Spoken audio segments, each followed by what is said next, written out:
kelima akan mempresentasikan hasil laporan kerja kami. Saya Yusuf Sari. Saya Gigi dan Sudarma. Saya Dara Novianti. Saya Siska Diana. Dari kelompok 5. Oke. Nah, di sini ada laporan hasil kerja bagi penguatan pelajar profil Pancasila.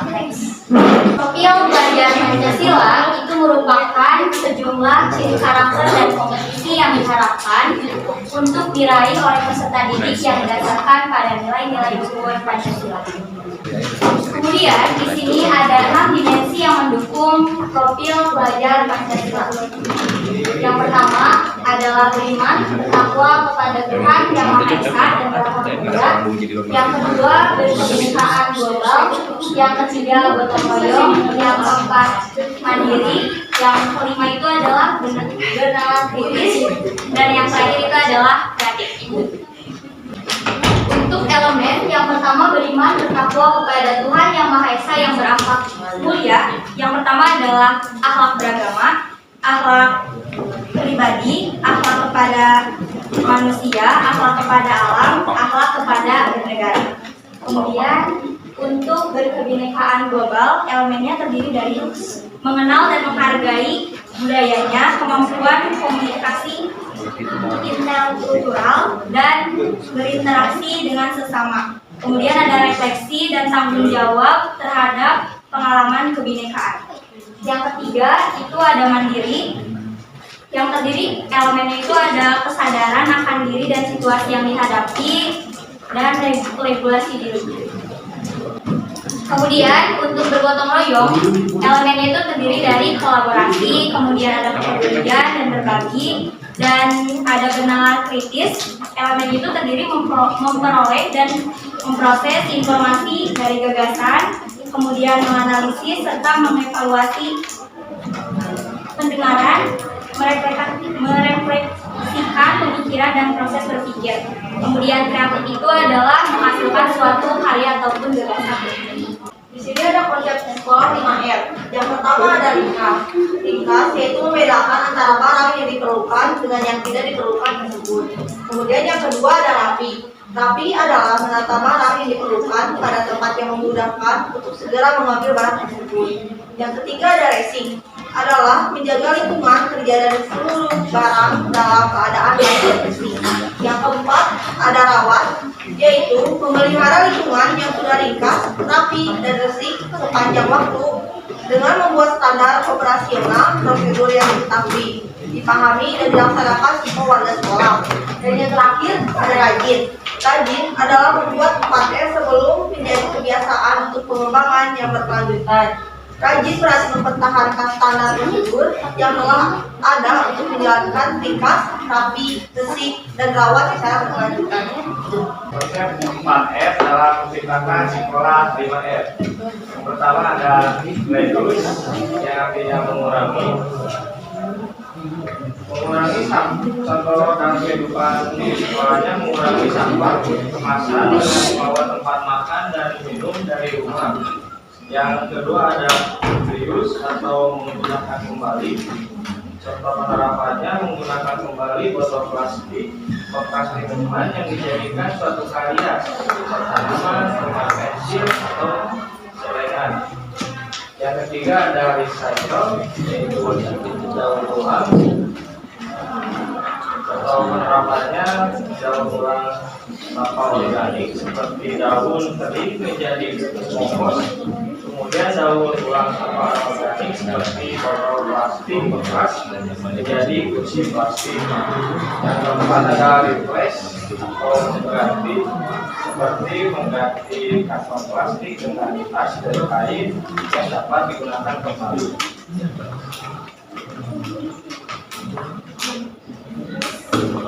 Karakteristik sampah yang ada di lingkungan sekolah.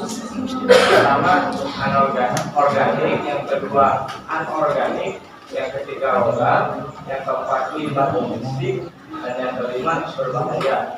Alur pembuangan sampah di SMA Negeri 1 Majalaya itu terbagi menjadi 3. Yang pertama, sampah diangkut oleh petugas kebersihan di SMA Negeri 1 Majalaya dengan cara mengambil di tempat sampah yang tersedia di lingkungan sekolah. Kemudian jika sudah diambil maka dikumpulkan dan dipilah berdasarkan jenis ataupun karakteristiknya, seperti tadi yang kata Rifki Alpariji, ada organik, anorganik, logam, dan lain-lain. Yang ketiga itu sampah dibakar sesuai dengan karakteristiknya masing-masing di belakang sebelah depan.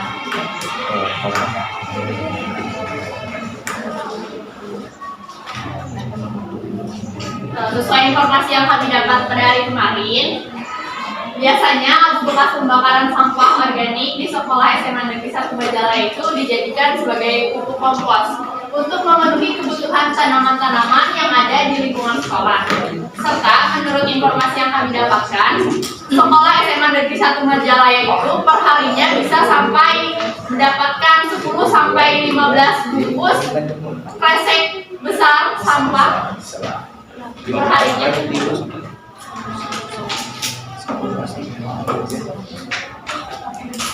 Ada kritik sedikit dari kami, sebaiknya proses peleburan sampah dilakukan dengan menanam sampah secara bergantian. Maksudnya dari bergantian itu ada yang ditanam sebagian ataupun ada yang dibakar sebagian, dan agar tidak selalu dibakar. Karena jika dibakar selalu maka akan menimbulkan polusi yang berbahaya. Semoga dengan materi pemaparan dari teman-teman kelompok sebelumnya dan dari kami akan menciptakan mulai sekarang menerapkan kegiatan 4R untuk memenuhi gaya hidup yang berkelanjutan. Ini ada bukti sampahnya. Yang pertama itu yang dipegang sama jarak kayak apa? Lepas itu Stella kan termasuknya ke dalam, menurut kami mah ke sampah berbahaya karena kan ada suatu gas atau itu kalau bisa meledak gitu. Jadi itu teh kemarin teh ada di lapangan tergeletak itu. Kemudian yang kedua itu ada bekas sampah telur, yang ketiga itu ada tulang, yang keempat ini ada gagang sapu, yang kelima itu botol sebenarnya tapi nggak kelihatan. Kemudian yang ketujuh itu ada tadi rapia, yang kedelapan sampah mangkuk, ya sampah mangkuk. Terus yang terakhir itu kayak beberapa hal yang keramik, serpihan, genteng.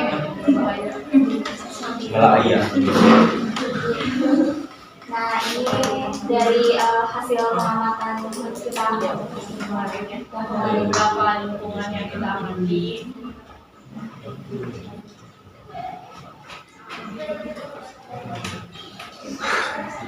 Ini foto dokumentasi dari sama dan di sini saya juga akan menjelaskan mengenai perencanaan pengolahan pupuk kompos dari sampah organik.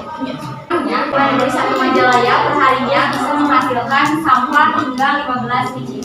Kantong plastik besar ketika sudah dibakar, sampah tersebut akan menghasilkan abu yang cukup banyak. Agar dapat memanfaatkan abu bekas itu, pembakaran sampah organik maka didaur ulang menjadikan pupuk kompos.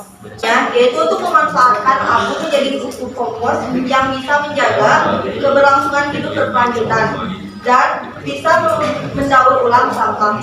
Ada bahan satu alat. Yang pertama alatnya itu alat tertutup, kedua kompor ngaduk, yang ketiga golok, yang keempat tarung, yang kelima ATK atau alat tulis kertas, yang kelima sarung tangan. Bahannya ada satu sampah organik, yang kedua ketupat, yang ketiga kapur pertanian, yang keempat air, yang kelima tanah, yang keenam arang sekam. Proses pembuatan pupuk kompos ada satu, siapkan bahan sampah yang akan diolah, sampah daun kering yang ada di sekolah yang akan diolah menjadi pupuk kompos. Kedua, pisahkan sampah organik atau sisa makanan atau dedaunan dengan sampah plastik. Nah, sampah organik yang akan nantinya digunakan sebagai pupuk kompos. Yang ketiga, siapkan wadah berukuran besar untuk membuat pupuk kompos. Jangan lupa bahwa wadah harus dilengkapi dengan penutup agar pupuk yang dibuat tidak akan terkontaminasi. Yang keempat, ada masukkan tanah secukupnya ke dalam wadah yang telah diisi dengan sampah organik. Ketebalannya bisa disesuaikan dengan wadah dan banyaknya sampah organik. Yang kelima, ada siram permukaan tanah tersebut menggunakan air secukupnya. Keenam, masukkan sampah organik yang telah campur arang sekam dan kapur pertanian ke dalam wadah. Ketujuh, ada pastikan sampah disimpan secara merata. Sebisa mungkin ketebalan sampah setara dengan ketebalan tanah.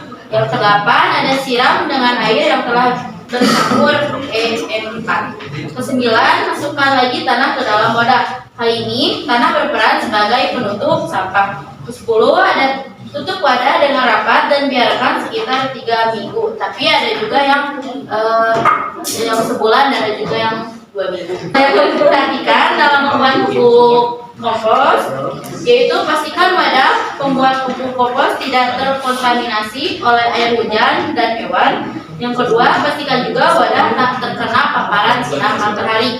Harga yang pertama tongkat pupuk seharga 35.000, yang kedua ada tongkat pengaduk seharga 5.000, yang ketiga ragolok seharga 50.000, yang keempat ada karung seharga 2.000, yang kelima ada TK 15.000, M4 25.000, yang sampul pertanian 25.000, dan terakhir arang sekam seharga 20.000 rupiah. Yang jika dijumlah seluruhnya menjadi 170.000 rupiah. Namun menurut kelompok kami ini hanyalah estimasi karena judul pada awalnya membuat bahan-bahan yang sudah tidak digunakan menjadi digunakan lagi. Namun jika kita memberi tong baru, tongkat pengaduk baru, itu seperti menambah sampah baru lagi. Gini, alangkah lebih baiknya jika kita menggunakan barang yang ada di rumah saja. Jadi kita hanya membuangnya itu untuk membeli bahan-bahannya saja.